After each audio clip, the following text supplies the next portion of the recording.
জাতির জনক বঙ্গবন্ধু শেখ মুজিবুর রহমানের ৯৬তম জন্মদিন ও জাতীয় শিশু দিবস উপলক্ষে বঙ্গবন্ধুর সমাধিসৌধ কমপ্লেক্সে অনুষ্ঠিত হবে শিশু কিশোর সমাবেশ। এতে রাষ্ট্রপতি ও প্রধানমন্ত্রী যোগ দিচ্ছেন। বঙ্গবন্ধুর কথা স্মরণ করতে গিয়ে এখনো অশ্রুসজল হয়ে পড়েন টুঙ্গিপাড়ার মানুষ।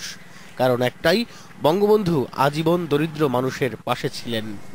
ওনার খুব স্মরণ শক্তি ছিল, মানুষের বাড়ি বাড়ি যাইয়া সবার সাথে হাত সাক্ষাৎ করে। প্রধানমন্ত্রী ও রাষ্ট্রপতির সফর ঘিরে টুঙ্গিপাড়ায় নেওয়া হয়েছে ৩ স্তর বিশিষ্ট নিরাপত্তা ব্যবস্থা। মাননীয় প্রধানমন্ত্রী ও মাননীয় রাষ্ট্রপতির সফর উপলক্ষে নিরাপত্তা বিঘ্নিত হতে পারে এরকম যে কোনো তথ্য সংগ্রহ করার জন্য তারা কাজ করে যাচ্ছে।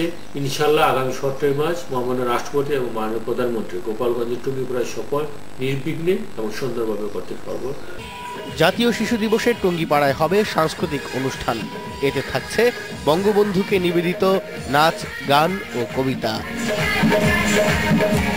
মাসব্যাপী এই মহড়ায় প্রায় শতাধিক ছেলেমেয়ে এতে অংশগ্রহণ করেছে।